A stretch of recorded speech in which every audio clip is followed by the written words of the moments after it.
नमस्कार। आज के इस खास विश्लेषण में हम एक ऐसी कहानी पर बात करने वाले हैं जो वाकई में चौंकाने वाली है।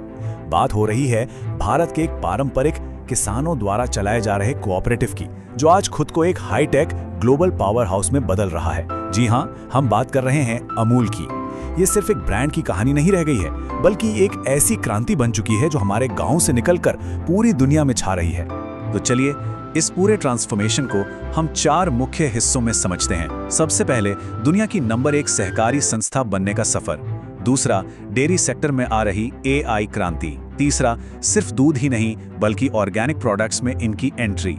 और आखिर में इंडियन डेयरी का वो ग्लोबल एक्सपेंशन जो आज हम देख रहे हैं। चलिए सबसे पहले बात करते हैं इनकी मौजूदा स्थिति की, यानी दुनिया की नंबर 1 सहकारी संस्था के रूप में मिली वैश्विक पहचान की। देखिए, ये कोई छोटी मोटी अचीवमेंट नहीं है। हाल ही में कतर के दोहा में जो संयुक्त राष्ट्र सामाजिक शिखर सम्मेलन यानी UN सोशल समिट हुआ था, वहां इंटरनेशनल कोऑपरेटिव अलायंस ने अमूल को दुनिया का नंबर 1 कोऑपरेटिव घोषित किया है। प्रति व्यक्ति GDP प्रदर्शन के आधार पर मिली ये रैंकिंग साबित करती है कि ये कोऑपरेटिव मॉडल ग्लोबल लेवल पर कितना सक्सेसफुल हो चुका है। अगर हम इसके स्केल की बात करें तो आंकड़े सच में हैरान करने वाले हैं। इस नेटवर्क में 36 लाख से भी ज्यादा किसान सदस्य जुड़े हुए हैं। पूरे देश में इनके 112 डेयरी प्लांट्स एक्टिव हैं, जहां हर साल 12 अरब लीटर से भी ज्यादा दूध प्रोसेस होता है और इसका टोटल टर्नओवर 11 अरब डॉलर को भी पार कर चुका है। तो ये साफ है कि ये सिर्फ दूध बेचने वाला कोई ब्रांड नहीं है, बल्कि लाखों ग्रामीण परिवारों की अर्थव्यवस्था को चलाने वाला एक बहुत बड़ा इंजन है। अब आगे बढ़ते हैं हमारे दूसरे पहलू की तरफ, जो है AI डेयरी क्रांति, यानी हमारी पुरानी श्वेत क्रांति का नया डिजिटल अवतार। अब यहाँ एक बड़ा ही दिलचस्प सवाल सामने आता है। एक तरफ हमारे पास 36 लाख ग्रामीण किसानों का पारंपरिक नेटवर्क है और दूसरी तरफ है अत्याधुनिक आर्टिफिशियल इंटेलिजेंस। ये दोनों आखिर एक साथ काम कैसे कर सकते हैं? ऊपर से देखने में थोड़ा अजीब लग सकता है, लेकिन इसका जो समाधान निकाला गया है वो बहुत ही इनोवेटिव है। और ये समाधान है सरलाबेन।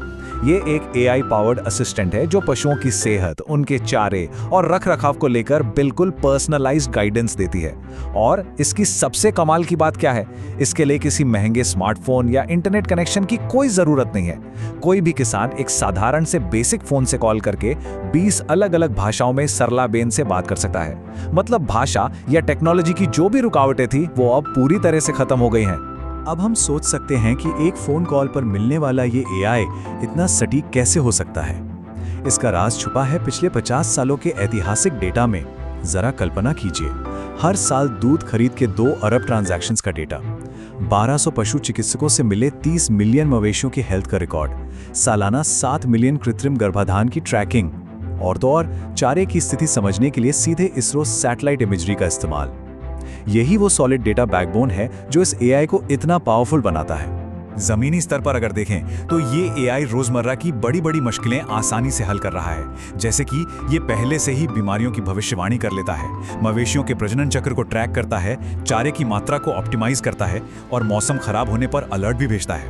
भारत में प्रति जानवर दूध का उत्पादन कम होने की जो पुरानी समस्या थी, उसे ये टेक्नोलॉजी सीधा टारगेट कर रही है। चलिए अब हमारे तीसरे विषय पर आते हैं। दूध से आगे बढ़ते हुए ऑर्गेनिक उत्पादों की दुनिया और भारत का सबसे बड़ा FMCG ब्रांड बनने का सफर। अगर हम फाइनेंशियल्स की बात करें तो ग्रोथ के आंकड़े वाकई शानदार हैं। वित्त वर्ष 2025 में राजस्व 66,000 करोड़ रुपए तक पहुंच गया है, जो कि इनके सबसे करीबी मल्टीनेशनल कॉम्पिटिटर से भी 10% ज्यादा है।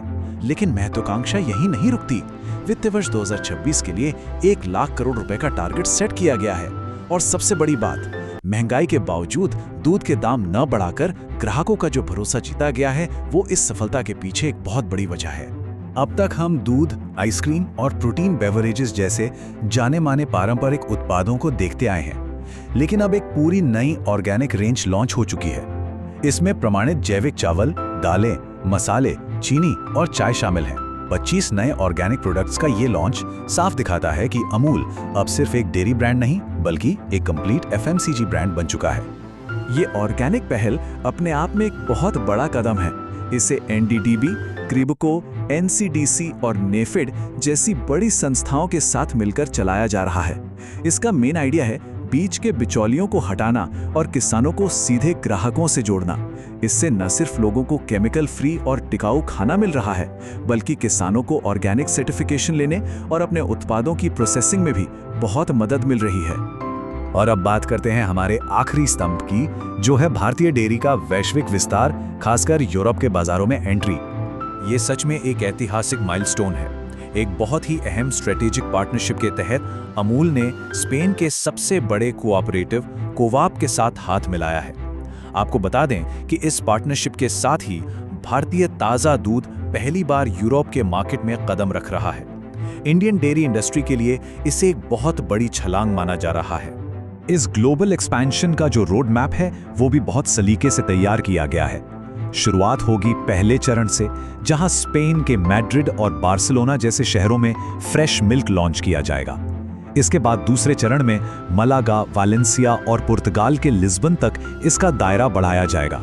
और फिर तीसरे चरण में जर्मनी, इटली और स्विट्जरलैंड जैसे यूरोप के सबसे बड़े मार्केट्स को कवर करने का प्लान है। इन सब बिजनेस रणनीतियों के बीच एक बहुत ही अच्छा मानवीय पहलू भी है। कोवैप के अध्यक्ष रिकार्डो डेल्गाडो विज़्क्यानो का कहना है कि अमूल के साथ काम करने से न सिर्फ स्पेन के डेयरी किसानों को फायदा होगा, बल्कि भारत के किसानों को भी इसका सीधा लाभ मिलेगा। ये कोट हमें दिखाता है कि जब दो अलग अलग देशों के कोऑपरेटिव्स एक साथ आते हैं तो वो सिर्फ मुनाफा नहीं कमाते, बल्कि वो ग्रास रूट लेवल पर दोनों देशों के किसानों की तरक्की में मदद करते हैं।